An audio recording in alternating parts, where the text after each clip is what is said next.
Então tá, pessoal, bom dia. Hoje é dia 15 de novembro de 23, tá? Essa é uma aula de revisão. Estão escutando bem? Tá claro? Ou tá longe? Tá claro, professor. Melhorou agora? Tá, Sim, tá então bom. hoje é dia 15 de novembro, tá? De 23, é uma revisão da tarefa 01, tá? Tarefa que faz parte, né, do conteúdo da disciplina. Lembrando que até domingo, mais tardar, né, eu deixo para vocês a segunda lista de exercícios, né, e essa aula de hoje é gravada e, assim que possível, disponibilizada para vocês aí no Moodle e no YouTube. Ok, vamos lá já para a primeira questão, que é uma questão simples, de verdadeiro ou falso. Tá, aqui a gente discute, nessa questão 1, basicamente a questão da teoria geral dos contratos, né, e como a economia, como a ciência econômica, como a área financeira examina essa questão dos contratos. Tá? Então, a primeira questão faz assim: a teoria geral dos contratos é uma área da economia que estuda os arranjos contratuais de modo a reduzir as incertezas que permeiam a ação desses agentes. O que vocês acham?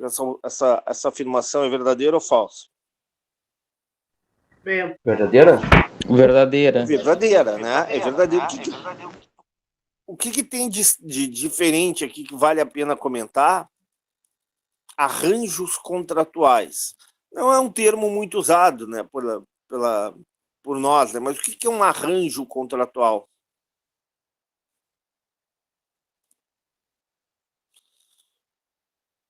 Um arranjo contratual é um desenho do contrato, é a elaboração de um contrato que garanta que esse contrato seja eficiente, que garanta que esse contrato ele possa realmente gerar benefício, né, para as partes envolvidas. Tá? Depois a gente vai ver mais à frente, né, nessa revisão, né, esses arranjos contratuais, por exemplo, eles podem ocorrer antes da assinatura do contrato, né, para evitar alguns comportamentos, algumas atitudes oportunísticas, né? O exemplo clássico, né, de um arranjo contratual é o contrato pré-matrimonial. Né? Por quê? Por que se faz o contrato pré-matrimônio? Justamente, né, com medo que uma das partes venha a ter um comportamento que não está de acordo com o interesse da outra parte. Né? Então, esses arranjos contratuais garantem, né, que o contrato, né, ele seja mais duradouro, ou seja, ele tenha mais, ele tenha validade por um prazo maior, ele garante que esse contrato seja benéfico para ambos, tá? E garante também que a eficiência desse contrato seja maior, o resultado econômico, o resultado social desse contrato seja bastante melhor. Tá? Esse arranjo contratual também ele pode ser elaborado pensando em um conjunto de incentivos, de restrições, de limitações pós-contratuais, né? Limitando, por exemplo, que certas situações ocorram após a assinatura do contrato, né? Ou incentivando, né, uma das partes do contrato para que ela atue no interesse comum, no interesse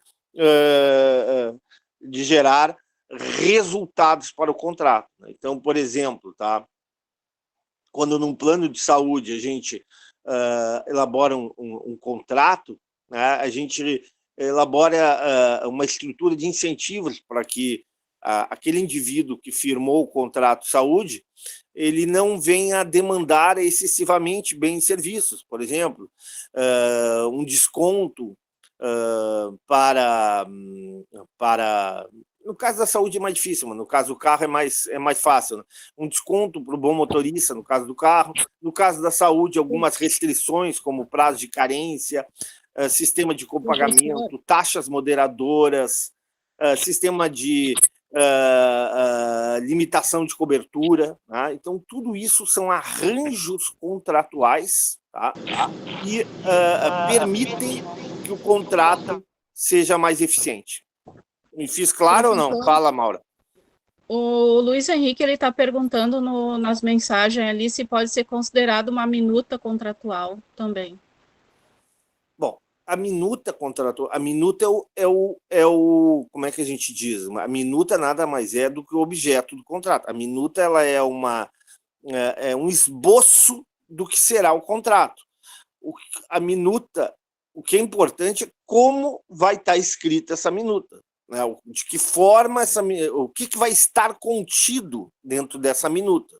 Aí isso é o que interessa para nós, administradores, economistas, porque o contrato ele pode ser elaborado de diversas formas. Né? Agora, se ele realmente contiver questões básicas, né? Numa minuta vai estar ali o objeto do contrato, num contrato entre um ente público e um ente privado, né? Vai estar a previsão orçamentária, vai estar o índice de reajuste do contrato, qual é o índice que vai ser utilizado para reajustar o contrato, o IPCA, o IGPM, a UPF, que é a Unidade Padrão Fiscal. Ou seja, nessa minuta, que é o esboço, né, tu consegue, através do desenho desse contrato, elaborar uma série de questões, tá? Elaborar uma série de itens que devem estar presentes no contrato. A especificação clara do objeto do contrato, tá? Que mais que tu tem? As cláusulas, né, de rescisão do contrato, de reajuste do contrato, de multas pelo não atendimento das exigências do contrato. Tudo isso está dentro da minuta. Tá? Então, o arranjo contratual ele está dentro dessa minuta, ou seja, são alguns itens que vão estar presentes na elaboração desse esboço, que depois vai terminar, né, com a elaboração, com a finalização desse esboço, com a finalização da minuta e a definição de um contrato propriamente dito, né?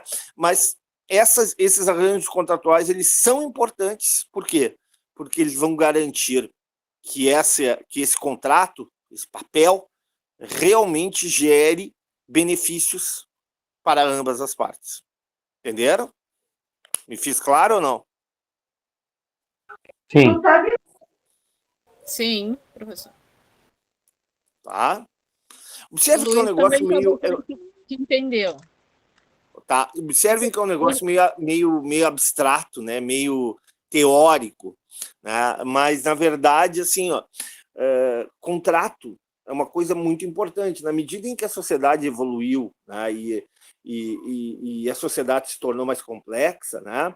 Aquela ideia do fio do bigode, aquela ideia de que a pessoa dava a palavra e simplesmente a palavra da pessoa valia como garantia do cumprimento do contrato, hoje não existe mais, né? Hoje ninguém faz mais contrato pelo fio do bigode. Então, o que acontece? Só no jogo do bicho, né, professor? O jogo do bicho. Ótimo exemplo, né? O jogo do bicho é um exemplo de contrato de fio de bigode, né? Ótimo exemplo, não tinha me lembrado disso, mas é verdade. Não, mas é engraçado, professor. As pessoas acreditam, né? Na Globoplay saiu agora, semana passada, um documentário sobre o jogo do bicho, e lá eles falam muito disso. Vale o que está no papel, o que foi dito, que foi colocado no papel, o que vale, ponto final. Eu sei da questão do jogo do bicho, né? Realmente, ali tu tem uma confiança, né, na relação entre... Porque é um contrato, né? O jogo também não deixa de ser um contrato, né? Tu paga um valor e espera receber, né? Se tu for sorteado, né? De acordo com o bicho que tu, sei lá, tem avestruz, não tem? Tem... qual é o outro bicho? Tem zebra. Tem avestruz, tem macaco, tem galo, tem leão. Tem um monte, né? A gente traz os números aqui agora. Não, deixa assim. Senão isso aí é gravado no YouTube, daí pode me dar problema. Mas aí o que acontece, tá? Há uma relação de confiança, realmente, né? Quando tu vai apostar, eu nunca apostei no jogo do bicho, mas eu sei de pessoas da minha família que gostam de apostar, né? E aí, então, é o seguinte, realmente tu tem uma relação de confiança que tu não assina nenhum documento, né? Tu vai lá no apontador, tu vai muitas vezes no interior é uma casa ali, que a pessoa é apontador, né? Vai lá na casa do cara, dá o dinheiro, né? Diz os números, e simplesmente isso, né? E é uma contravenção, ou seja, não há garantia nenhuma. Mas é uma exceção muito bem lembrada. Nesse caso é o fio do bigode ainda vale. Mas, no geral, Professor, né? Oi. o senhor me permite, é que o senhor acha que não consegue visualizar o chat, né? O Luiz Não. Henrique, ele colocou aqui, ó, mas o artigo 107 do CC ainda é válido? Isso é o contrato verbal?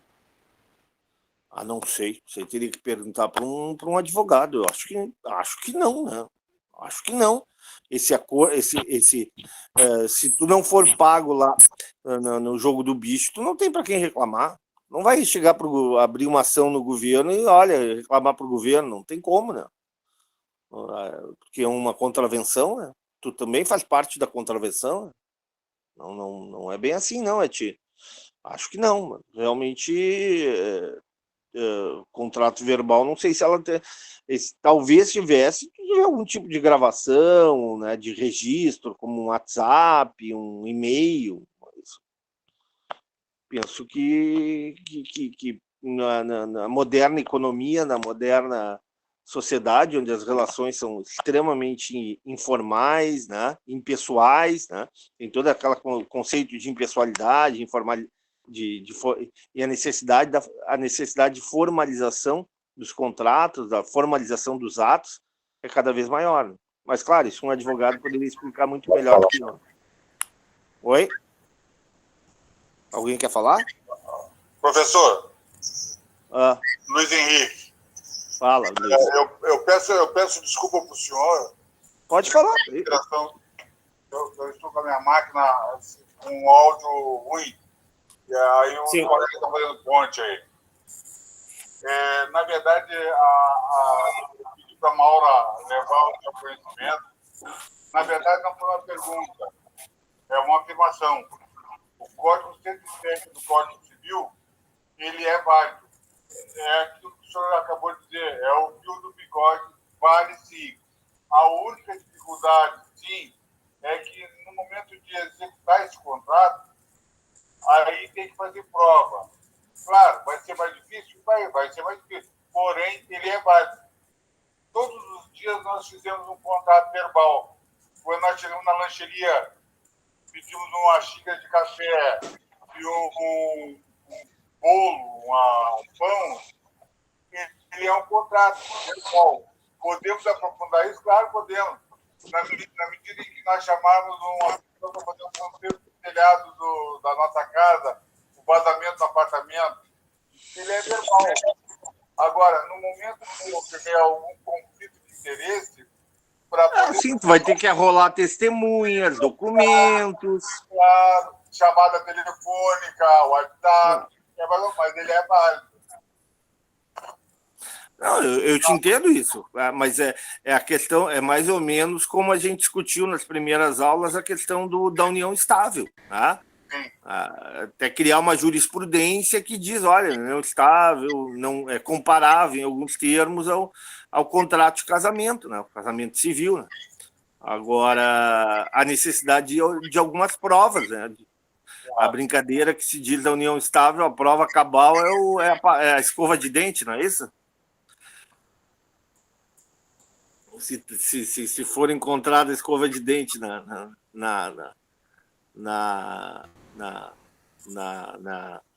como é que eu digo, no local lá de convivência do casal, né? É uma das provas de que nós temos uma união estável. Mas eu não quero me alongar muito nisso, mas realmente, né? Era muito mais comum antigamente, né? A questão do fio do bigode, mas hoje não, né? Hoje a complexidade das relações comerciais, financeiras, né? né, o distanciamento entre as pessoas, né, a própria questão das atitudes, né, de ética, moral, né, fazem com que a assinatura de contratos, a elaboração de contratos seja cada vez mais necessária. Ok? Perfeito. Obrigado, professor. Vamos à questão 2. Questão 2 não chegamos nem na segunda aqui. Os arranjos contratuais visam garantir que cada parte do contrato faça tudo de acordo com o que a outra parte espera? Sim ou não? Novamente, aqui a expressão é... Eu coloquei arranjos verdadeiro. contratuais. Oi? Eu coloquei Todo mundo verdadeiro. concorda que é verdadeiro? É justamente isso. O arranjo contratual é justamente a ideia de colocar cláusulas, a ideia de colocar itens no contrato que, se não garantir, pelo menos que estimulem, né, que busquem que a outra, que cada parte faça aquilo que a outra espera, né? Então, vou lembrar novamente o contrato de seguro de carro, né? Quando eles botam desconto para bom motorista, o que esse arranjo está buscando? Está buscando justamente, é um arranjo, né, do contrato, é um item do contrato que é colocado para estimular que o segurado ele não venha a utilizar desnecessariamente, né, os serviços do seguro. Então, quando num plano de saúde eles colocam incentivos, desconto para academias, por exemplo, né, para realização de exercícios, para nutricionistas, né, para esse tipo de serviços que garantam um melhor estado de saúde do segurado, novamente, isso é um arranjo contratual, de forma a garantir que o contrato seja eficiente. Entendido ou não? Sim. Vamos lá, próximo. Algumas incertezas contratuais nascem devido às situações que ocorrem a chamada informação simétrica. Este último termo indica que uma das partes possui mais ou então melhores informações do que a outra sobre certa transação. Verdadeiro ou falso? Falso. É falso. Não é informação simétrica, né? Se é informação simétrica, o contrato é perfeito, tá? O problema é que uma parte das nossas vidas aí, fake news, que a gente vê, tudo que é horas, as informações não são simétricas, as informações são assimétricas. Respondido? Sim. Sim. O termo contrato extrai-se o acordo de vontade entre sujeitos, tá? Esse acordo entre duas ou mais pessoas acerca do mesmo objeto cria direitos e obrigações. Verdadeiro ou falso? Eu coloquei verdadeiro. Verdadeiro. Verdadeiro.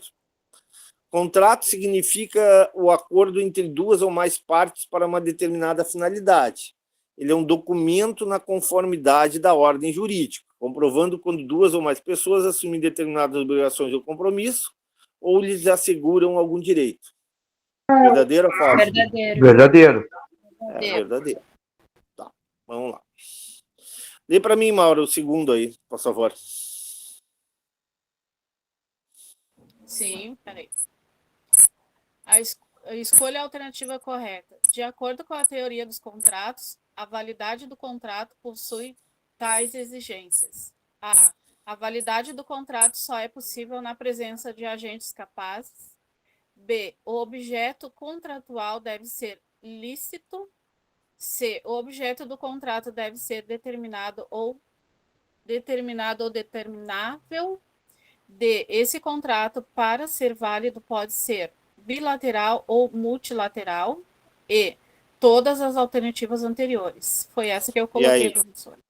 Quem é que respondeu? Todas E aí, as alternativas. Eu acho que é ele. Todo mundo concorda que é todas as alternativas anteriores? Sim, professor. Tá, é isso aí. Todas as alternativas anteriores. Próximo. Explique a função social de um contrato. Tá, e aí, vamos lá. Função social de um contrato. Eu coloquei assim, ó, numa condição de conflito entre a autonomia privada e interesse social, deve permanecer esse último, mesmo que essa restrição atinja a própria liberdade de não contratar, como ocorre nas hipóteses de contrato obrigatório. Trata-se de um princípio recente que deve ser considerado pelo intérprete na aplicação dos contratos, tornando-se um dos pilares da teoria contratual. Assim, essa função social cabe como limitação dos princípios tradicionais, especialmente da autonomia da vontade. Segundo Gonçalves, o artigo 421 do Código Civil subordina a liberdade contratual à sua função social, com prevalência dos princípios condizente com a ordem pública. Tá bem, tá legal. A gente vai falar sobre função social do contratos a tarde, a manhã inteira aqui, tá? Não é o que a gente vai fazer, ok? A função social do contrato é uma síntese de várias funções, por exemplo, a função econômica, a função pedagógica, né? Na medida que o contrato é um fenômeno econômico, na medida que o contrato é um fenômeno social, na medida que o contrato determina as consequências, né, das mais variadas, né, para a sociedade, para a estrutura social e econômica de um país, né? Uma das coisas que está presente na literatura, na discussão sobre contratos, sobre teoria dos contratos, é a necessidade desse contrato promover o quê? Bem-estar, né? Dignidade. Um contrato ele não pode, por exemplo, estabelecer uma relação de escravidão, tá? Um contrato de trabalho, por exemplo, empregado e empregador. Ele tem que garantir condições dignas para que, por exemplo, o empregado possa desempenhar a sua parte. Concordam?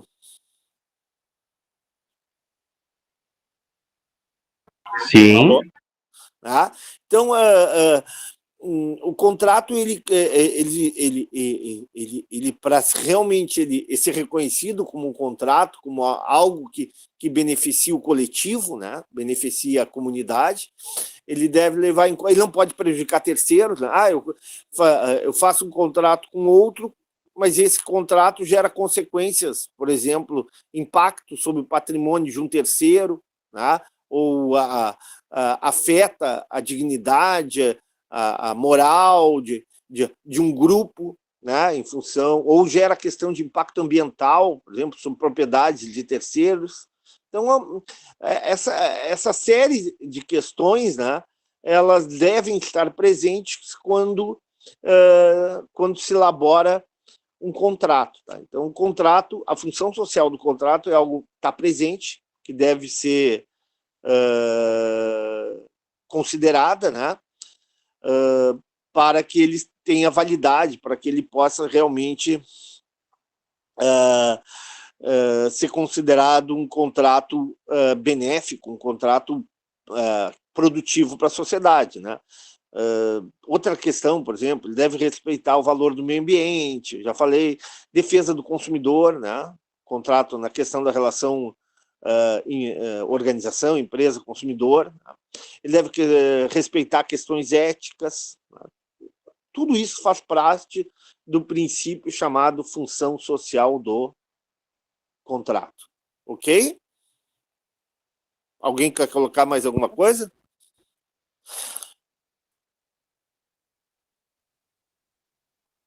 Então, essa liberdade assim, contratual, ela tem alguns limites. Esses limites é justamente essa função social do contrato. Ou seja, tu não pode ter liberdade contratual, fazer o que tu quiser, né, se isso for atingir de alguma forma o interesse público coletivo. Alô? Desculpe lhe interromper, mas eu vou lhe pedir para, se puder, baixar um pouco mais a tela. A gente ainda está na pergunta 2. Ah, tá bom. Desculpe, não tinha visto. Não, tranquilo. Perdão. Desculpe interromper o senhor. Não, tranquilo. Não, já encerrei, tá bem. É aqui, né? Estamos na 2, fomos para 3, né? Respondida a 3. Não dá para fazer um tratado sobre essa questão? Sim ou não? Tá, vamos Sim. para 4. Lê para nós, Maura, 4.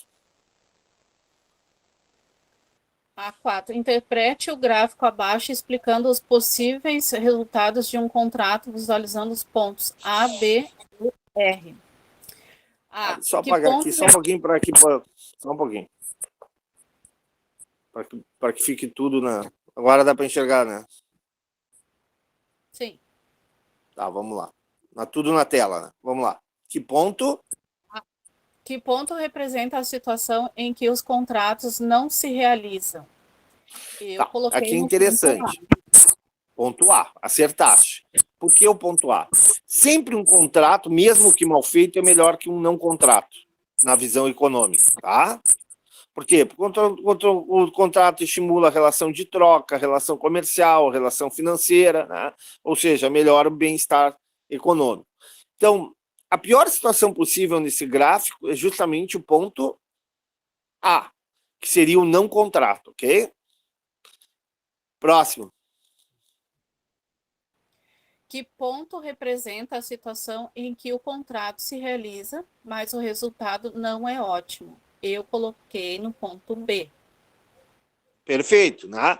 Ou seja, todo ponto que está abaixo daquela linha ali, em que liga o eixo X ao eixo Y, né? É um ponto subótimo, né? Então, o ponto B, ele é inferior ao ponto E, ele é inferior ao ponto R, e ele é inferior ao ponto D. Próximo. Que ponto representa um contrato ótimo, favorável ao agente Y? Eu coloquei ponto E. Perfeito, né? Por quê? Porque tu tem um ponto de máxima eficiência econômica ao longo da linha, mas a distribuição desse ganho nem sempre ela é igual ou equitativa. No ponto E, que tu tem? O contratante Y, né, a parte Y do contrato, recebe bem mais do que a parte X. Próximo. Que ponto representa um contrato ótimo, favorável ao agente X? Eu coloquei no ponto D de dado. Mesma lógica, tá? Ou seja, no ponto D, o que tu tem? Tu tem, novamente, o ponto está em cima da curva, tá? Ou seja, é um contrato de máxima eficiência, mas ele não é um contrato de equitativo, justo. Por quê? Porque a parte X do contrato, né, o agente econômico, o agente da empresa, a organização, recebe bem mais benefícios, né? Os resultados são, em maior parte, apropriados pela parte X do que a parte Y. Próximo. Como você interpreta o equilíbrio do contrato alcançado no ponto R? Esta eu ainda não respondi, professor.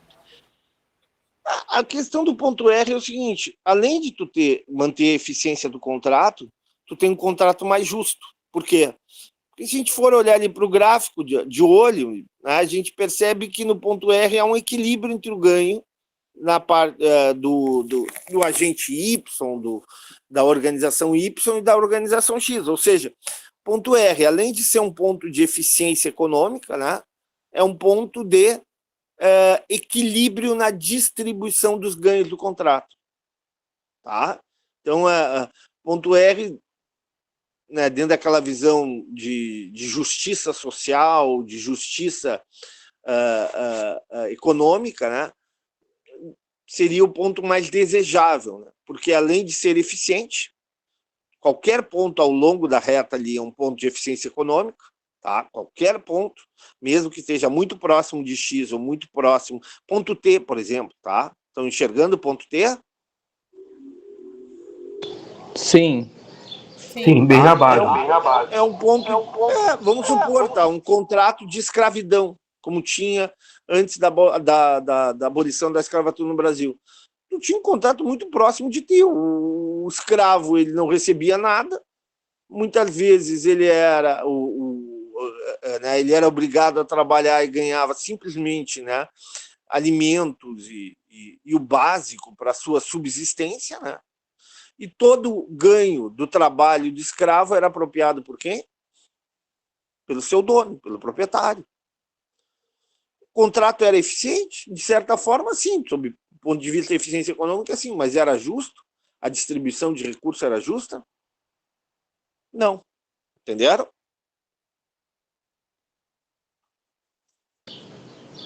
Sim. Sim. Então, qualquer ponto ao longo da reta é um ponto de eficiência econômica, mas não de distribuição igualitária, de distribuição equilibrada dos ganhos do contrato. O que acontecia? O proprietário lá do escravo ficava mais rico, mais poderoso, com maior ganho econômico, mas isso não refletia em benefício algum para o trabalhador escravo. Tá bem? Sim, professor. Sim. Eu gostei dessa lista, pessoal. Acho que está bem elaborada essa lista. Gostaram? Eu Vamos lá. gostei, Próximo. professora. Se a prova for nesse ritmo, estamos bem, professor. Não, a segunda lista é mais chata e mais trabalhosa. A segunda lista é mais chata e mais trabalhosa. O bom é que eu digo 2 vezes, né? Sai 2 vezes gravado para você não esquecer. Tá, vamos lá ler para nós, Mauro, ali. Os contratos, do ponto de vista econômico, podem ser vistos como arranjos institucionais voluntários nos quais os agentes econômicos realizam trocas. Eu coloquei Verdadeiro ou falso?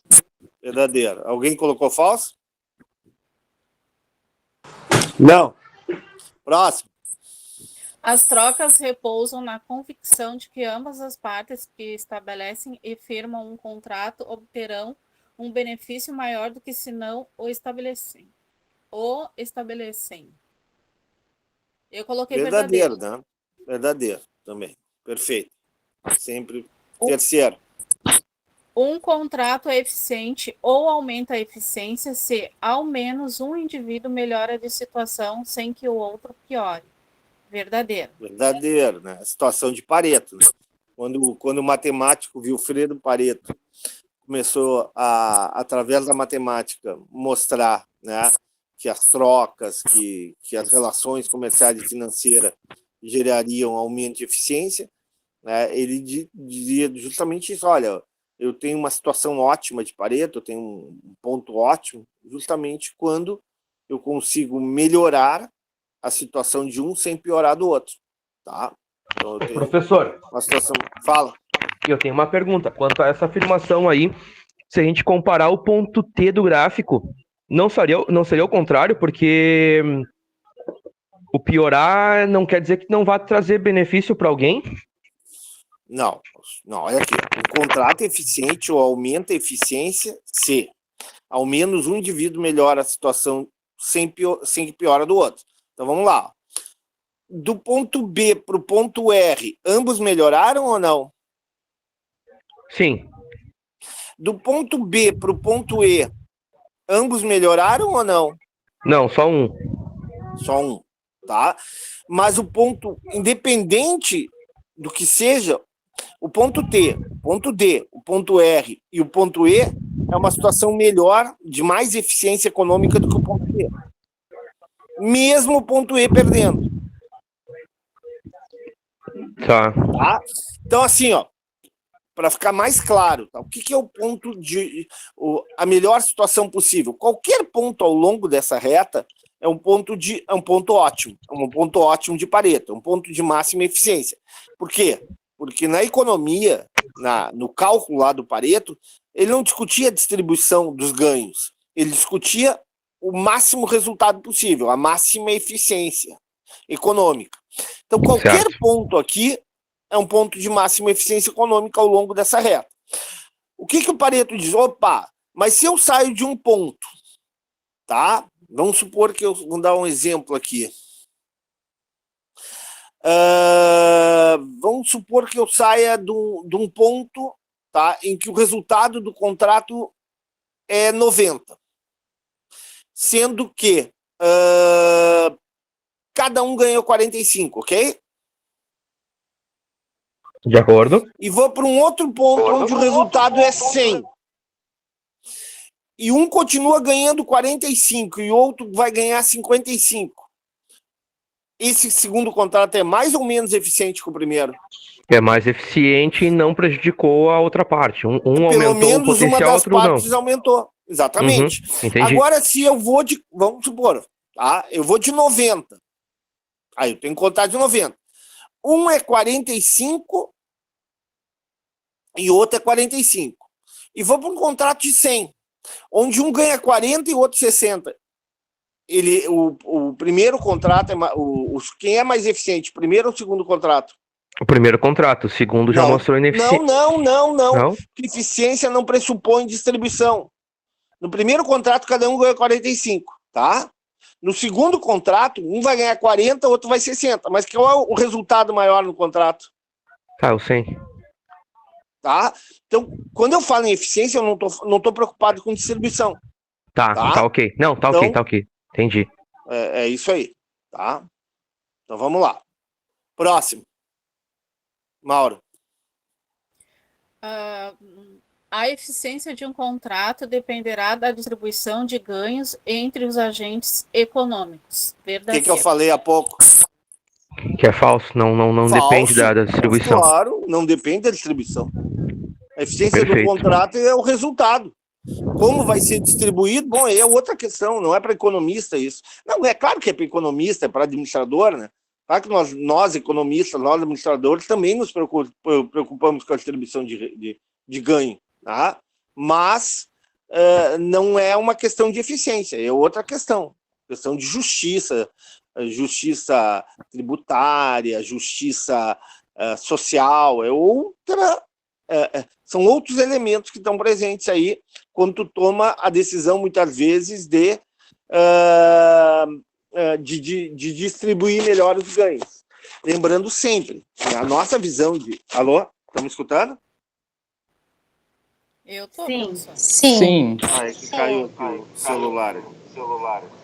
Tá. Então, assim, na nossa visão de administradores, economistas, tá? Muitas vezes, tu querer impor um excesso de normas, um excesso de regra no contrato para garantir essa justa distribuição, pode impactar sobre o resultado do contrato. Tá? Eu sei que é duro dizer isso, não é legal dizer isso, mas muitas vezes, quando... vou dar um exemplo, tá? Quando tu quer... puxa, não é justo o trabalhador não ter direito a isso, a 13º, a FGTS, babá, um monte de coisa. Aí o que acontece muitas vezes? Tá? Muitas vezes os encargos trabalhistas são tão grandes, por isso que tu tem que medir bem esses benefícios. Se tu exagera na medição, exagera nas obrigações de uma das partes, no caso do empregador, né? FGTS, 13º, sei lá, um terço de férias, vamos supor que tu queira botar um 14º, 15º salário, que tu queira estabelecer uma jornada excessivamente reduzida, ou seja, vai dar um custo maior do contrato ou não para uma das partes? Sim. Para o empregador. Para o empregador, porque ele vai ter que pagar mais imposto. Isso pode gerar... novamente, claro que eu não estou dizendo que tem que tirar, né? Por favor, não me entendam, né? Mal dizer, o professor quer tirar todos os direitos sociais, não é isso. Estou querendo dizer que tu tem que ter equilíbrio, tá? Tu tem que ter limites nessa questão. Porque se tu sobrecarregar demais o empregador, muitas vezes esse contrato não é feito. E o que a gente viu quando o contrato não é feito? O resultado, onde é que é? Onde é que a gente alcança? O não contrato, ou a informalidade, muitas vezes, né? E o não contrato ou a informalidade é melhor que o contrato ou pior que o contrato, via de regra? Pior. É pior, né? Então, muitas vezes, tu aumenta a taxa de desemprego, tu estimula a informalidade, entenderam? Nem sempre a imposição... Por exemplo, a reforma tributária, tá? Na reforma tributária, tu tá mudando, por exemplo, se discute a questão da alíquota do imposto de renda. Tá? Poxa, se tu aumentar muito esse imposto de renda, talvez essa alíquota, tu vai gerar o quê? Tu vai gerar um efeito ruim. Qual é o efeito? a hora extra vai ficar excessivamente cara, né? Ou o trabalhador vai dizer, puxa, para que eu vou fazer hora extra? Se meu salário é 10, e se eu fizer hora extra, eu vou para uma alíquota não de 27,5%, mas de 40%, por exemplo, sobre o meu ganho da renda. Estou falando, esqueçam a empresa, tá? Vamos supor que na reforma tributária a alíquota máxima hoje é 27,5%. Se coloca uma alíquota de 40% para salários acima de 10 mil. Aí o cara ganha 9 mil e tanto. Aí o empregador diz, olha, Ricardo, não quer trabalhar, fazer hora extra, a gente está precisando, final do ano e tal. Aí o empregado diz, puta, vai para casa e pensa, será que vale a pena fazer hora extra? Eu vou deixar de conviver com a minha família, vou deixar de ter lazer, de assistir lá o jogo do meu time, não sei o quê, de sair na época de Natal com meus filhos, assim por diante. E o governo vai me tributar em 40%, 45% o alíquota. Opa! Essa nova regra gerou o quê? Um benefício ou um malefício na relação contratual? Ela tende a gerar um malefício. Exatamente. E eu digo mais. Oi. Provavelmente um novo contrato vai ser celebrado para tentar achar um jeito de retribuir a hora extra desse profissional, mas por uma outra forma de pagamento ou de... Geralmente a empresa vai pagar por fora, ou, né, e daí não incide sobre o FGTS dele, sobre o 13º, sobre as férias, ou seja, muitas vezes o excesso também prejudica a eficiência do contrato. Entenderam? Boa, professor. Tá? Isso não quer dizer, novamente, não tem, vão tirar todo o direito do trabalho. Não, claro que não, né? Óbvio que não. Mas tu tem que ter bom senso, né? Tu não pode onerar demais esse contrato na relação empregado-empregador, né? Porque geralmente a parte mais frágil é que pode terminar pagando por isso. Tá? Vamos lá. Então, a eficiência do contrato dependerá da distribuição de ganhos entre os agentes econômicos? Falso. Tá, próximo. Os contratos em suas distintas modalidades e formas são elementos chaves na proteção dos direitos de propriedade, que reduzem a incerteza e aumentam a segurança jurídica. Eu botei verdadeiro. Verdadeiro ou falso? Isso é verdadeiro. Muitos, né, alguns, aqueles que têm uma visão mais de que a propriedade ela não pode ser absoluta, né, criticam, né, esse direito de propriedade absoluto, né? Mas, por exemplo, na questão da terra, né, que a terra tem uma função social, né, mas, sem dúvida nenhuma, né, a proteção dos direitos de propriedade ele é muito importante para tornar os contratos mais eficientes, né? Para fazer com que a economia funcione de forma mais eficiente, né? E a segurança jurídica nesse ponto é fundamental. Eu não sei se eu comentei com vocês, né? Se lembram da questão do marco temporal, né? Acho que eu falei em aula sobre marco temporal, não falei?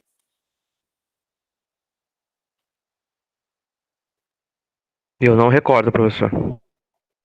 Tá, mas o que é o marco temporal foi decidido pelo Supremo, não foi? Não era essa questão aquela dos indígenas? Dos indígenas, né? Tá, então falou terras, sim. Né? Falou sim. Eu acho que não vou repetir, né? Então a Constituição de 88 estabeleceu lá que a partir daquela data territórios não marcados, não identificados como indígenas seriam territórios né, das pessoas não indígenas, né, os brancos, negros, assim por diante, ok? Aí o Supremo, né, a partir de uma interpretação que ele teve, ele disse não tem temporalidade. Os nativos, independente da época, têm o direito ao seu território e podem reclamar eles a qualquer momento. Se lembram disso ou não? Essa decisão do Supremo? Sim. Perfeito. Eu não sou contra. Evidentemente que eu não sou contra. Evidente que os povos originários, os índios, né, têm todo esse direito, né, quando nós, brancos, e depois com a chegada de outros povos, né, se apropriamos, né, de forma indevida, né, de terras que não eram nossas, ok? Bom, mas tem um detalhe aí, né? No momento em que tu não define claramente as regras de indenização, né, de desapropriação, né, tu gera uma insegurança jurídica. Tá? A lei parece boa, a lei parece justa, concordam? Quem é que vai ser contra essa ideia de que os povos originários devem ser respeitados, né? A questão da terra, se comprovadamente que em algum momento eles moraram nessa terra, eles têm direito a receber essa terra, ou seja, essa terra tem direito de voltar a quem realmente chegou primeiro, né? Mas, se tu não estabelecer algumas condições, como condições para desapropriação, o Estado vai desapropriar, mas o Estado vai ressarcir, vai ressarcir rapidamente aquele proprietário que perdeu as terras após comprovação de que aquela terra foi indígena. De que forma o Estado vai ressarcir? Com dinheiro ou com precatórios? Tá? Essa desapropriação do Estado, ela vai ser de forma sumária ou vai ter uma discussão jurídica, vai ter direito à ampla defesa? Entenderam? Sim. Viram como é complexa essa questão, pessoal? Vamos lá, próximo.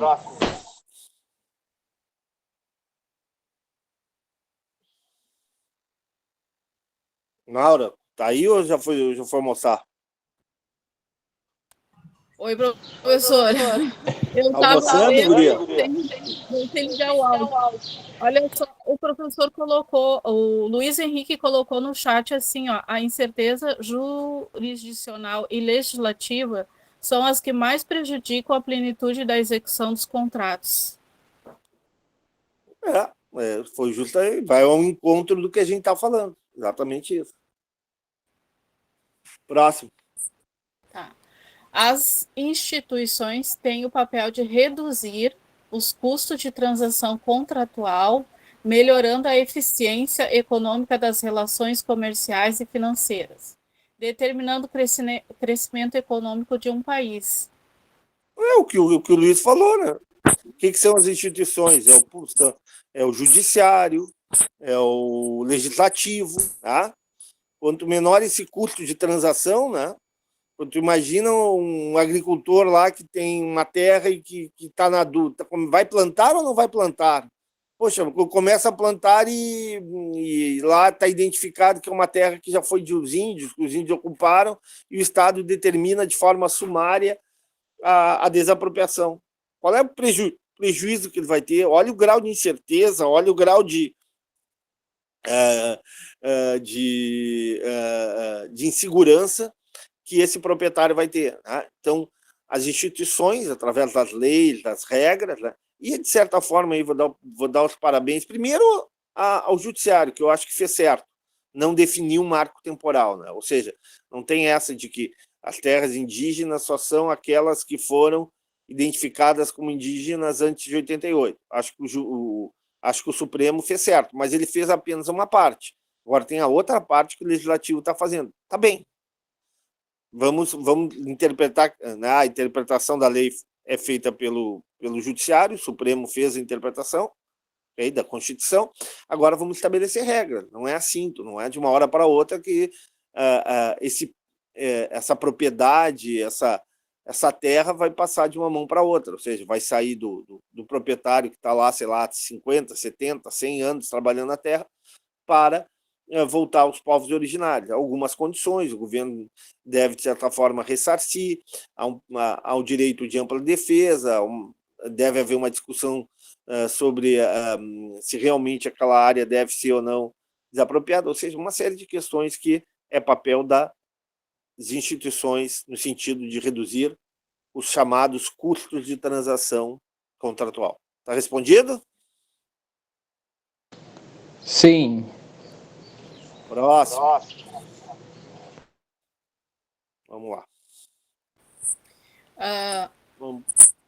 Leia a afirmação e responda. Os custos de transação são definidos como os custos de busca de informação, contratação, monitoramento, do fazer cumprir o contrato, enforcement. Enforcement. O E tem som de I para os americanos, para os ingleses. Enforcement. Tá. E o custo referente aos problemas de incentivo, custos de agência, entre os compradores e vendedores de bens e serviços. Explique em que situação os custos de transação crescem. Dê exemplo. Essa eu não respondi.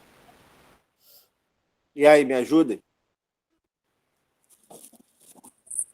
Quem é que pode me ajudar nisso? O que é os custos de transação?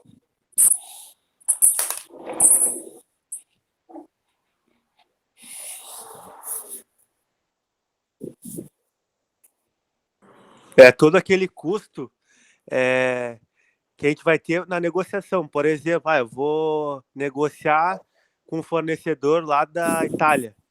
Então, provavelmente, né, se for benefício meu, eu vou até lá e vou ter um custo, né? É todo custo pré-contrato. É isso, professor?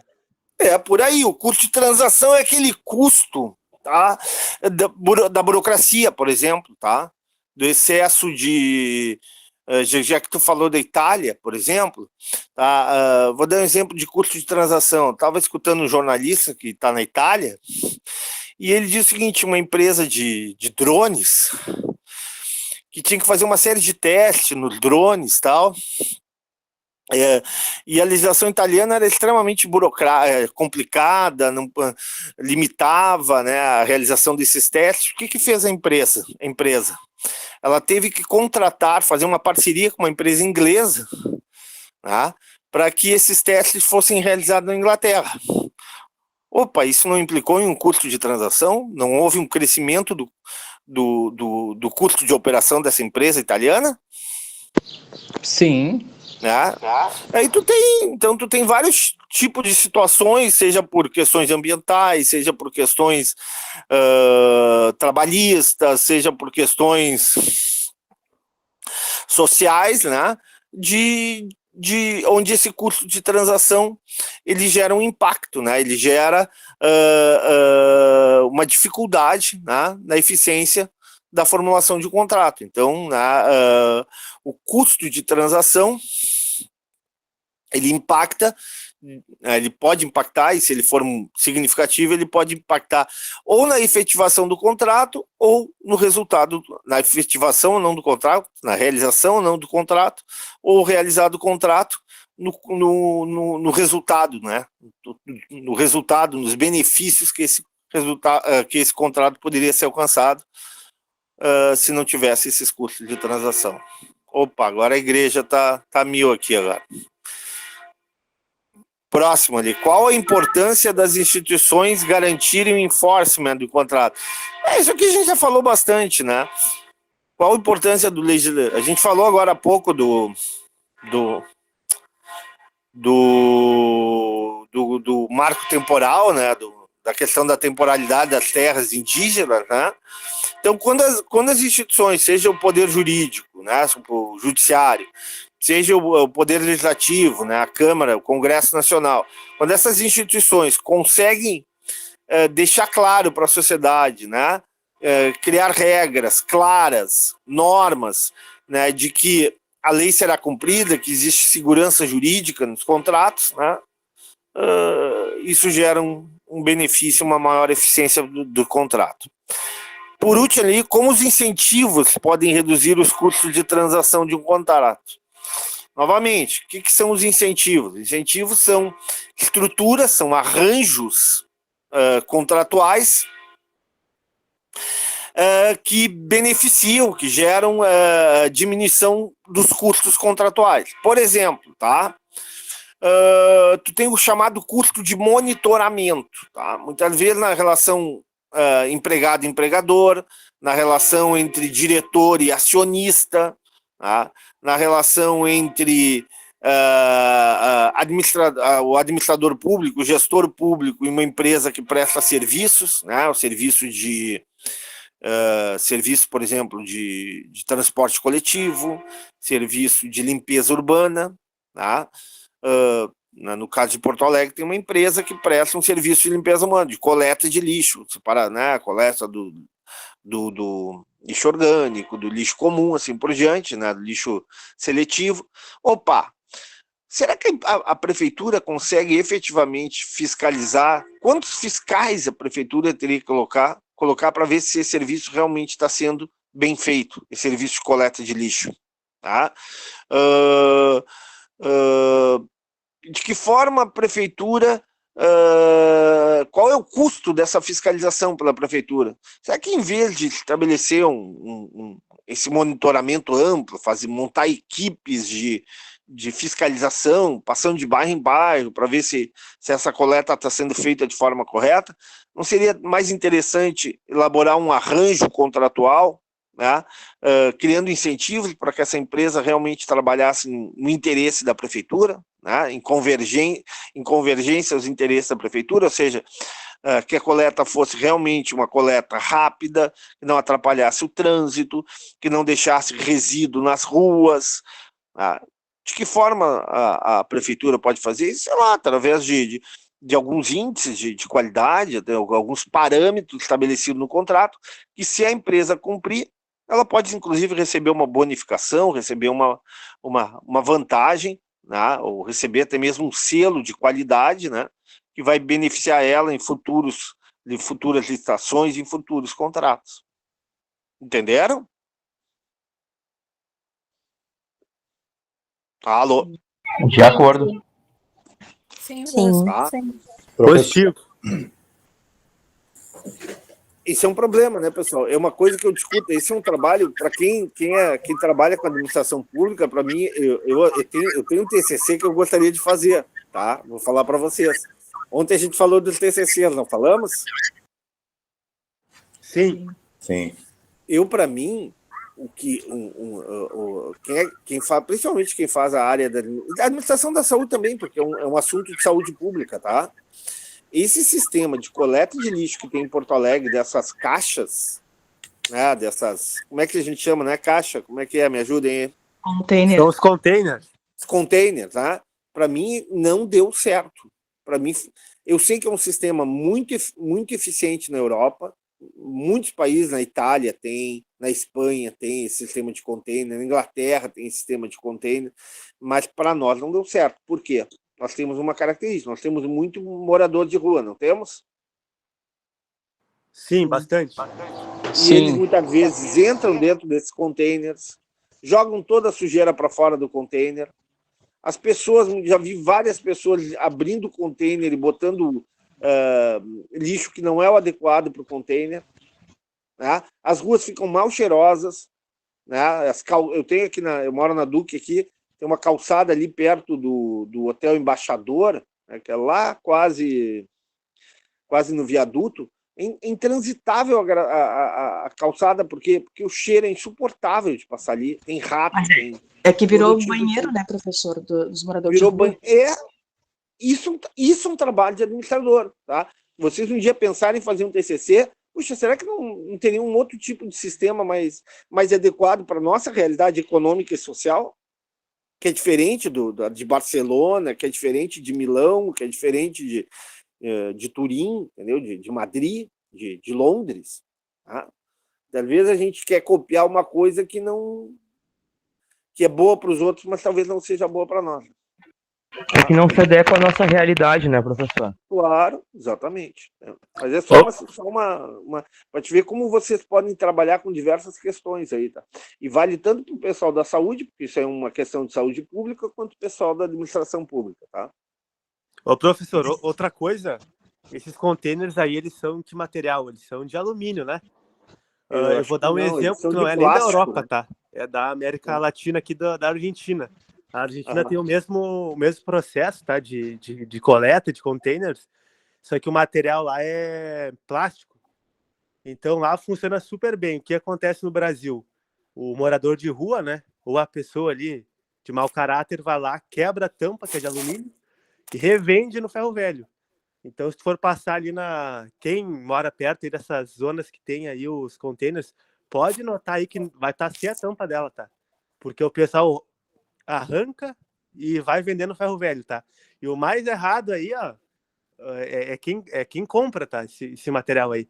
Aí o cara do ferro velho compra por mixaria, aí assim, ó, eu fico muito irritado com isso aí.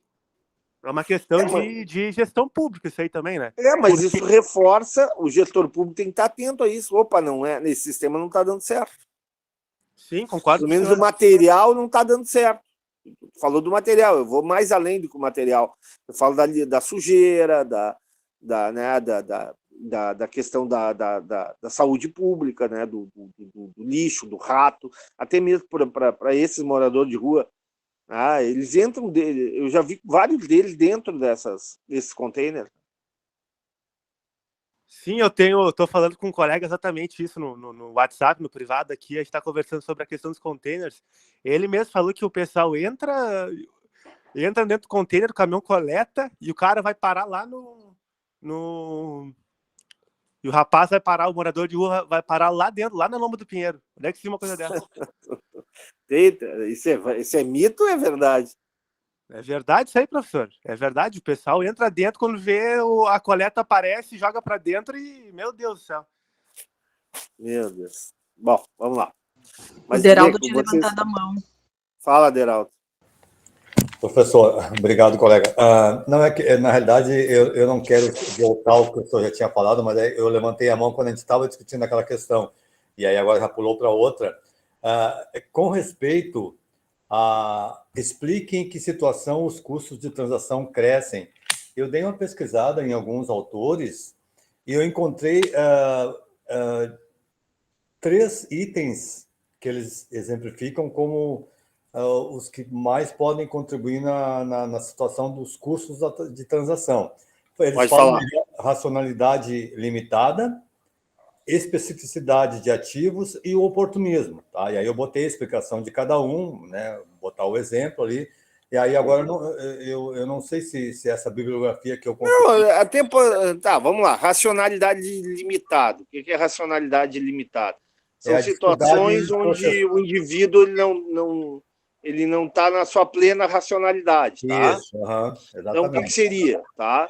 Seria situações como, por exemplo, um indivíduo maluco. Né? Uma pessoa senil, uma pessoa que tem problemas mentais, tá? Ou temporariamente essa racionalidade está comprometida, como situações onde a pessoa está numa situação de claro desespero, numa situação de emergência, né? Onde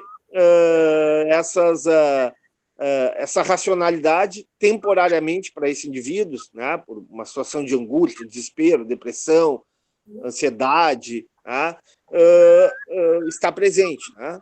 Então, nessas situações de racionalidade limitada, teria, claro, um custo de transação maior. Tá? O segundo que tu falou é...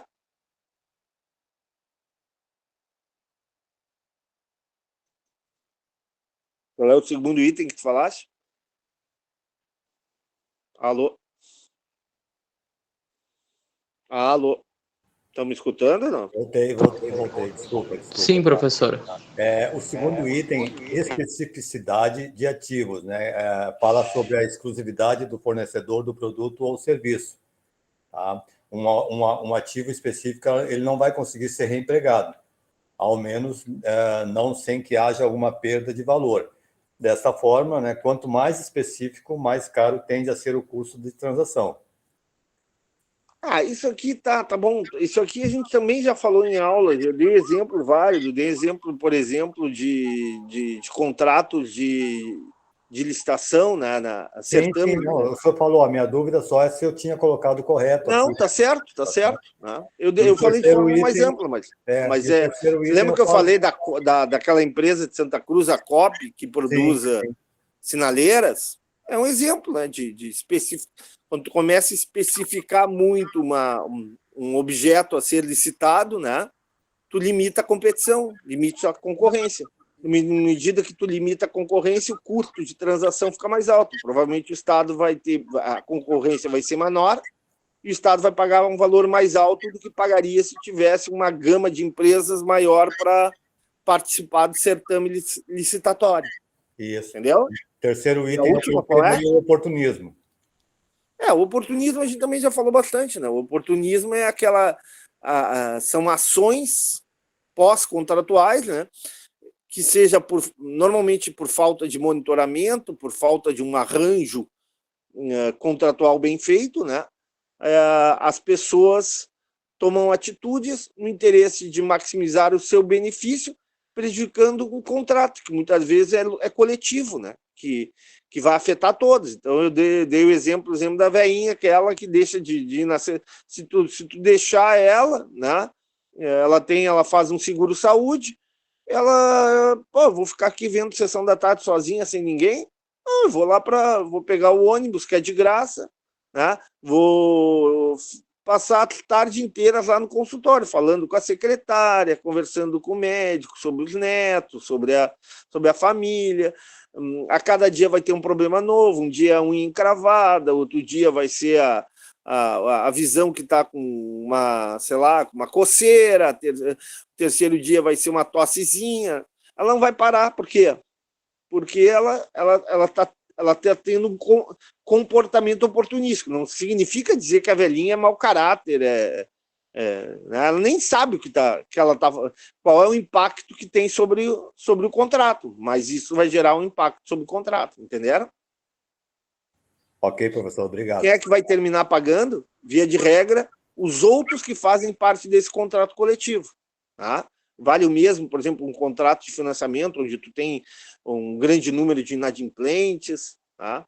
E por aí vai. Tem vários exemplos onde essa ação oportunística ela gera um prejuízo para o grupo, né? Porque muitas vezes o contrato é feito, por exemplo, com consórcio. Tá? Consórcio é uma empresa que presta o consórcio, e qual é o número de consorciados? Muitas vezes, dentro de um consórcio, tem 100, 200. Tem que ver quantas cotas são, né? Entendeu? Então, a atitude inadequada de um ou de um grupo de pessoas dentro desse contrato coletivo pode gerar prejuízo para todos. Então, no caso lá da velhinha, ela não percebe, mas se outras velhinhas fizerem isso vai impactar sobre o valor do seguro. Ô, professor, esse exemplo aí que o senhor usou da senhora, eu coloco um exemplo prático dentro da minha empresa, que é a questão se não me engano, a sinistralidade que eles chamam dentro do plano de saúde, que é o uso de terceiros para qualquer tipo de consulta. Ano passado foi colocado, pessoal, a gente gastou demais ali para consulta por dor de garganta, por isso, por aquilo, e o custo agora do plano de saúde. Ou a gente troca de plano para algo alternativo, ou aumenta a taxa de coparticipação. E isso aí foi acusado devido a esses usos abusivos aí, por qualquer problema. Vou dar um exemplo, tá? Eu sou IP, né? Porque eu sou funcionário público, tá? E agora teve a reforma no primeiro semestre do IP, não teve? Sim. Tá? Vou dar um exemplo. Deu uma gritaria, tá? Novamente, eu não vou discutir, tá? Por exemplo, o que acontece? A avó é servidora pública, tá? A mãe não é servidora pública. Mas a filha não é servidora pública, porque a avó é servidora pública e a filha não é servidora pública. Então, a filha ela está atendida pelo SUS. O que acontecia em larga escala, né, e que a nova reforma do IP está tentando evitar? Que a avó assumia a guarda das netas. Entenderam? A avó assumia a guarda das netas. Então, ela tinha 6, 7 netas e colocava todas essas netos e netas, desculpe, homens e mulheres, meninos e meninas, como dependentes. E o dependente paga muito pouco. Ou pagava muito pouco no contrato de IP. É uma ação oportunística, concordam? Ela estava fazendo errado, essa senhora? Não. Ela estava sendo ilegal, estava fazendo uma atitude ilegal? Não, ela estava assumindo uma ação oportunística, ela percebeu uma oportunidade, só que isso impactava sobre todo o sistema do IP. Entenderam? Mas no caso do IP, professor, eu lhe digo porque eu sou, né, no caso, dependente da minha mãe, e meus filhos também. Mas no IP, eles estimularam uma época a isso, até porque tem o PAC, a gente paga o dobro do que o servidor paga, entendeu? Então, nós pagamos o dobro que a minha mãe, o dobro um pouco mais do que a minha mãe paga, porque é pelo PAC, não é o IP puro. É um segundo plano que eles chamam, né? Tem o PAC, Tá, tem mas o no PANS. caso de IP puro, o dependente pagava muito pouco. Pagava, agora mudou. A gente, todos que estamos é pelo PAC, e aí... Mas não é o dobro, não. Não Oi? Não é o dobro do que o servidor paga, não. Porque meu eu é o sou dobro. por PAC e eu não pago o dobro que a minha mãe paga. Inclusive, eu baixei a tabela agora, semana passada, porque eu sei que subiu os valores, né? Para mim não apareceu suba de valor, continuou o mesmo valor. Mas eu vi o da minha mãe e do meu pai, por exemplo, o nosso é o dobro do que a minha mãe paga. É porque depende da categoria, né? Qual o grau de categoria. E no caso do nosso, é o dobro do que ela paga de recolhimento para ela. Eu acho que tem a questão da categoria. E aí, mas houve uma época um estímulo até por parte do IP, que antigamente não podia, eu acho que botar marido, tinha algumas regras que não podiam e depois passou-se a poder fazer. E aí por isso que a gente entrou no plano como dependentes da minha mãe. Perfeito. Não, interessante, mas eu observo que é uma situação que a gente está discutindo aqui, é uma situação que envolve muitas vezes as nossas famílias, né? E, novamente, nenhuma das nossas famílias elas estão no intuito de prejudicar ninguém, né? É apenas se beneficiar de uma regra que existe, né? Que é legal, mas que impacta sobre... O IP não é um contrato coletivo? Sim. Sim, né? E na medida em que muita gente adota essa escolha, esse caminho, que é legal, que era previsto, né? Isso gera um impacto sobre a eficiência do contrato. Concordam ou não? Sim. Mas eu acho que foi mal pensado talvez lá atrás, né? E uma das coisas Lá também que atrás, eles tinham, não, que tiveram que tirar, era aquelas pessoas que passa de uma geração para outra, o principal faleceu, o outro continua permanentemente, né? Isso, aquelas pensão vitalícias também, né? Foi coisas que eles tiveram que mudar. Isso, perfeito, perfeito. Ou seja, o contrato foi mal elaborado. Exatamente isso. Tu está indo, Elisandro, ao encontro do que a gente está falando. Era a Camila que estava falando antes? Não, acho que era eu e a Cibele, eu acho. A Cibele? Tá. É justamente isso, entendeu? O contrato mal elaborado, ele gera resultados ineficientes. Por isso que é tão importante um bom arranjo contratual.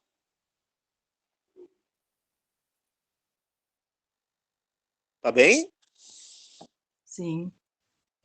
Sim. A pergunta, tu vê que tema interessante, né? Que tema instigante esse negócio de contrato, né? Tem tanta coisa que a gente pode falar sobre contratos, né? Fora a parte legal, que a gente nem entrou, né? Que é a parte jurídica, o arcabouço legal, as leis, as regras que determinam, né? A legalidade ou não de contrato. Ok? Bom, pergunta 7. Essa aqui a gente já falou um pouco, eu acho que na cadeira de economia da saúde, economia do setor público, tá? Mas vamos lá, então.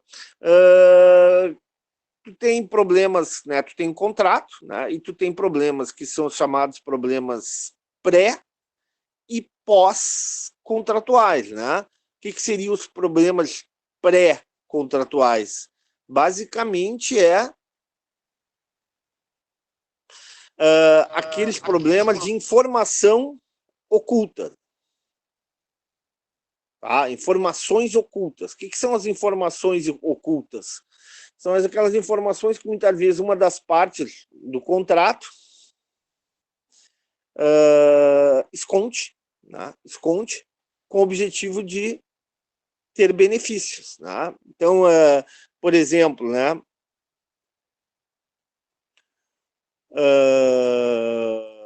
No caso de um carro, né? Eu sou proprietário do carro e quero vender um carro usado para uma pessoa que está interessada em comprar o meu carro. Será que eu vou passar todas as informações ou só vou passar as informações que interessam para esse indivíduo?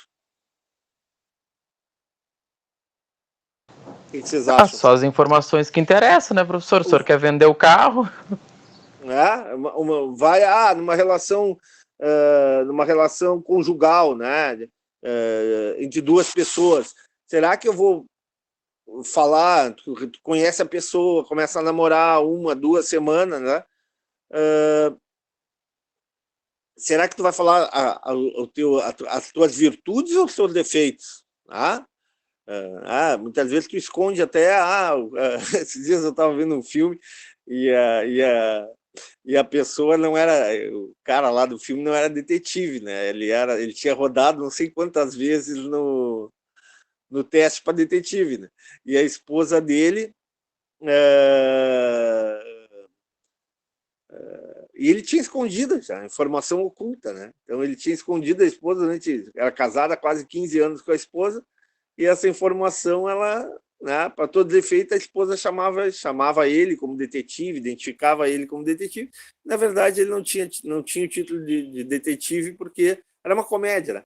E ele não tinha passado nas 3 vezes que ele fez, que aplicou a prova.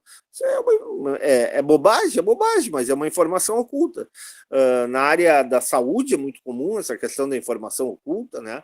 Às vezes a pessoa quer fazer um contrato de um seguro-saúde, né? Ela esconde informações que são importantes para a elaboração do contrato, né? Ou ela mesmo que ela não tenha problema de saúde, muitas vezes ela faz o planejamento dela, olha, a partir do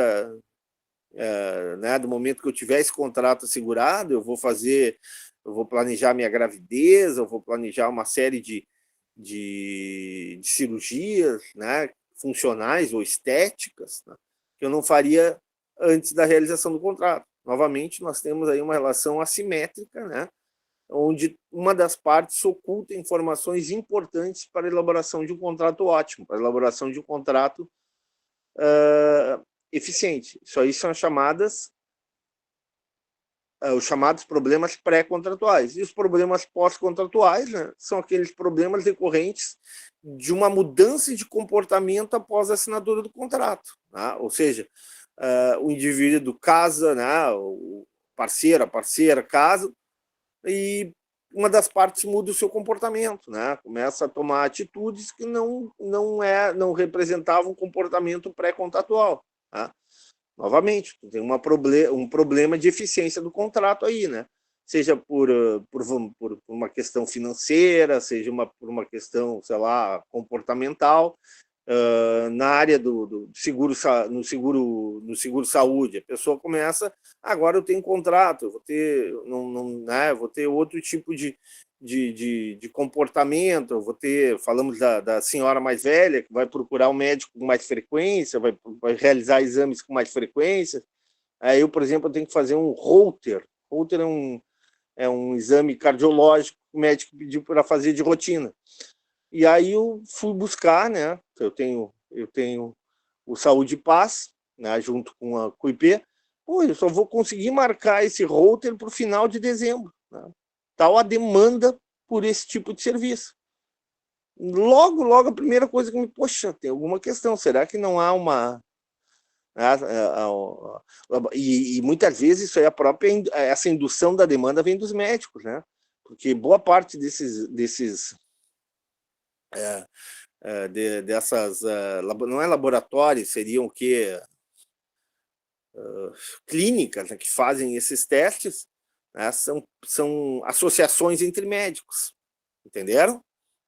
Então tu tem o comportamento pós-contratual, o oportunismo pós-contratual, que pode vir pode ser uma relação de conluio entre o médico e o paciente, ou simplesmente uma atitude isolada do paciente, tá? No caso do seguro-saúde, tá? Tu tem situações onde tu pode, garantido lá o seguro do carro, tu pode relaxar, tu não vai colocar o teu carro no estacionamento, né? Tu vai deixar de usar as trancas, usar ter os devidos cuidados para não colocar em determinados locais o carro, locais onde é de maior risco, em determinados horários, porque, pô, eu estou garantido, se o cara me roubar lá, o contrato me garante o ressarcimento do prejuízo. Entenderam ou não? Alguma pergunta sobre essa questão? Não, professor. Não. Tá. Eu não quero eu poderia ficar falando 1 hora sobre essa questão, mas a gente já falou bastante na outra cadeira, então eu estou evitando de falar muito nela, tá bom? Próximo. Tá bem. Opa, que legal. Esse aqui também a gente falou em aula, não falamos? Esse aqui é relação agente principal, né? Eu preciso falar dessa ou vocês manjam essa aqui? Vamos lá. Hein, pessoal? Silêncio no ambiente aqui. Todo mundo já com fome, professor. Eu também. Só esperando o recreio, professor. Vamos terminar aqui, então. Então, em relação ao agente principal, tu tem o agente, que é tu tem o principal, que é aquele que recebe o resultado, e tem o agente, que faz o esforço, tá? Então, por exemplo, o agente seria, o exemplo clássico é o relação empregado-empregador. Quem faz o esforço, né? Quem vende a força de trabalho é o agente, né? Somos nós, né? E o principal, por exemplo, professor. O professor é o agente. O principal é o reitor, é o ERG, no caso é a sociedade até, né? Mais do que até mesmo a universidade, os meus superiores, né? Quem seria minha superior é a Carol, né? A Carol é coordenadora, então ela é minha chefe, ok? Bom, então eu, Ricardo, me esforço. Esse esforço pode ser alto ou baixo, né? Eu posso dar uma aula bem matada, eu posso dar uma aula bem esforçada, né? Me preparar, elaborar bem e tal, né? E aí tu tem um processo. O que seria o processo, né? O processo é o aprendizado de vocês, né? É o aprendizado, o quanto vocês vão aprender em função do esforço desse agente, né? Do esforço do professor, se ele é alto ou se ele é baixo, né? Se o processo é bem feito, né? Vai ter um resultado, mas o resultado ele pode ser bom ou ruim. Por quê? Tá? Professor, se o processo se o esforço for alto, o processo vai redundar em um resultado bom? Nem sempre. O aluno pode ser vagal, o aluno pode chegar na aula e botar o fone de ouvido, ou ficar, em vez de prestar atenção na aula do professor, que o professor passou o final de semana inteiro preparando, ele simplesmente pode, sei lá, tá mais interessado lá no WhatsApp, no resultado do jogo, do futebol, assim por diante, e não prestar atenção nenhuma na aula. Opa, o resultado para a sociedade foi bom ou foi ruim? Mesmo que o esforço tenha sido alto. Entenderam? Sim. Ou pode acontecer, o professor preguiçoso pra caramba, faz o mínimo do mínimo, né? Mas o aluno, né, é super interessado, super envolvido, pega o material do professor, agrega informações, estuda por fora, assiste vídeos, assiste aulas, lê, né, pega material do... Opa, esforço é baixo, mas o resultado para a sociedade é bom. Entenderam? Entendi. Sim. E algumas situações nem depende do aluno ou do professor. De repente, tu tem eventos aleatórios, né? Por exemplo, na relação entre o acionista e o diretor. O acionista é o principal, porque ele espera o quê? Que a empresa seja bem administrada e isso redunde em aumento, melhoria lá do balanço da empresa, resultados contábeis melhores. Quanto melhores os resultados contábeis, isso vai ser publicado, né? O balanço.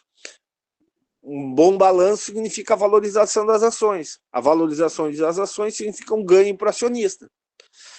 O administrador, o diretor da empresa, ele é o agente. Ele pode fazer um esforço alto ou baixo, ele pode ser um cara competente, chegar cedo, trabalhar para caramba, ser bem organizado, saber ter boa liderança de equipe, saber estabelecer metas, ou seja, ele realmente pode ser um bom administrador, ou não, ou ele pode ser um mau administrador. O processo vai ocorrer. Mesmo que ele seja um bom administrador, eventos aleatórios podem gerar resultados ruins. Por exemplo, uma recessão econômica, uma guerra que estabeleça um aumento do preço do combustível, né? O fim do contrato de importação de carne por países que normalmente importavam carne, e tu é administrador, tu é diretor de uma empresa de frigoríficos, entendeu? Então, esses são chamados eventos aleatórios, eventos que não estão no teu controle. As forças da natureza, né, professor? É a chamada natureza. A natureza agiu independente do teu esforço. Ou ao contrário, teu esforço é baixo, mas o resultado é bom. Por quê? Porque, sei lá, né? A economia mundial está bombando, a China começou a crescer de novo a 10%, 12%, as importações estão aumentando, ou a empresa que era a principal concorrente deixou de investir ou saiu do mercado, né? O teu mercado agora tá menos competitivo. Por aí vai. Tá explicado ou não? Sim. Tá, 9, vamos lá. Guilherme, vamos terminar logo isso aí.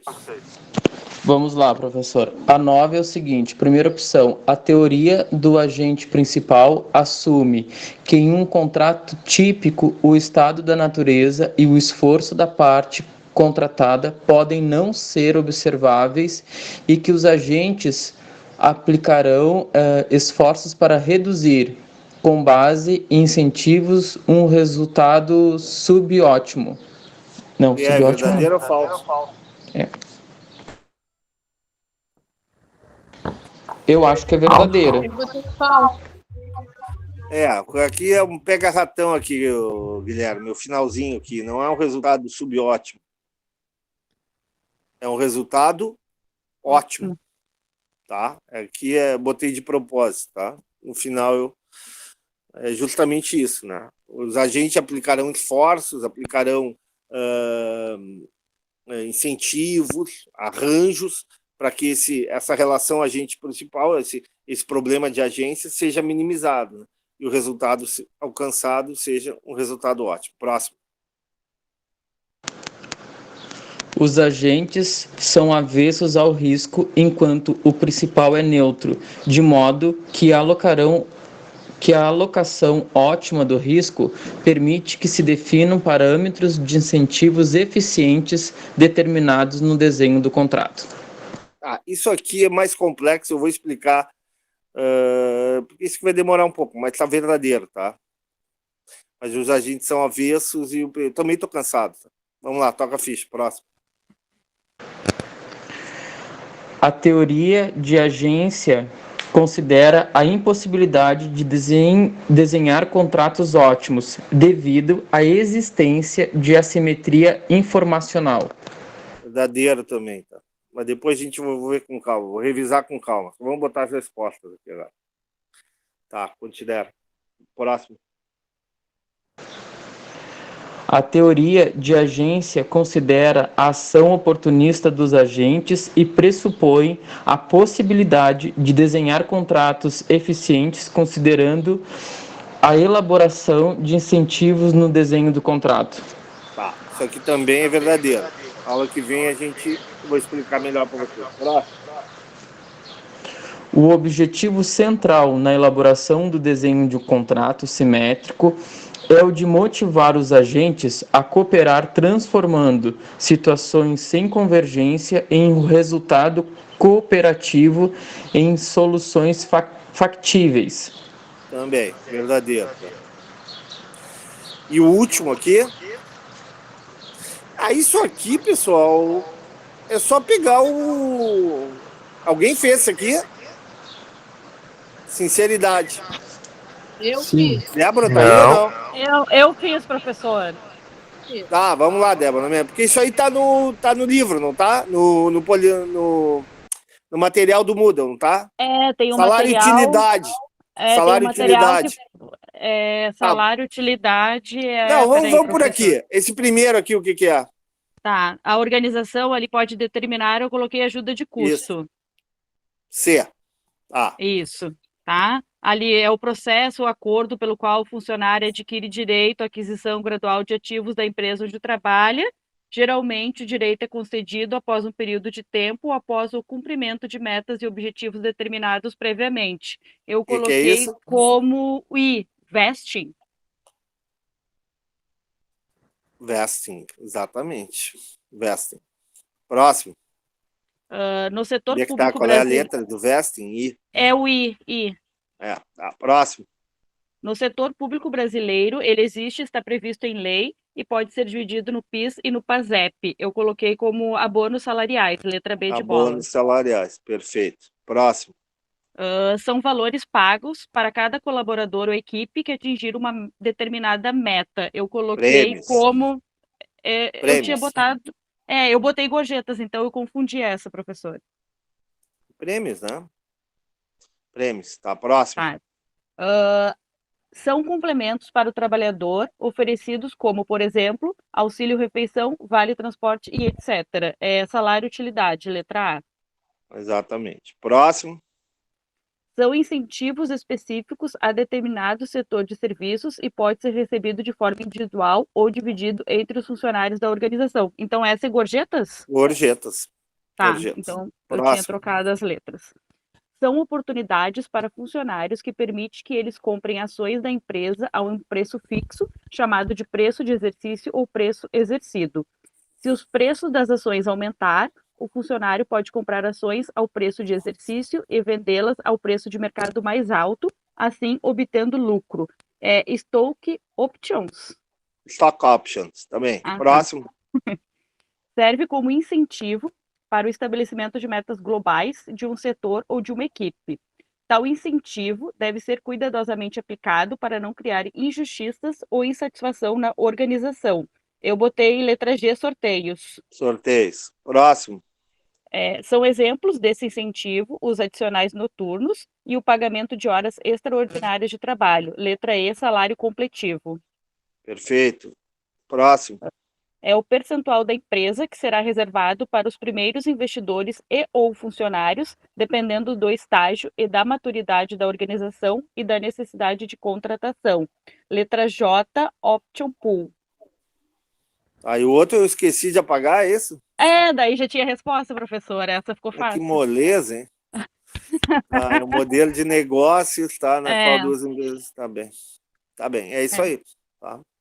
Mas isso aí dei uma conferida, isso aí tá no material, tá? Aliás, tudo tá no material de aula, né? Mas é isso, tá revisada a primeira lista, ok? Falta 9, que eu quero ainda falar um pouco mais, tá? Mas eu tô cansado aqui. Isso aqui envolve uma discussão um pouquinho mais longa. E já estamos professor, essa 9 eu não achei, assim, bem no material, assim, como tá eu vou nas conversar questões. Eu vou conversar melhor a 9. Me cobrem, tá? Quando a gente revisar a segunda lista, tá? Tá bom, professor. Então tá, obrigado. Desculpe aí o avançado da hora aí, né? O pessoal já tá comendo boia fria aí, né? Então, bom almoço, bom feriado e até terça-feira. Tchau. Valeu, professor. Tchau, obrigada. Bom feriado. Valeu, turma. Tchau, obrigada.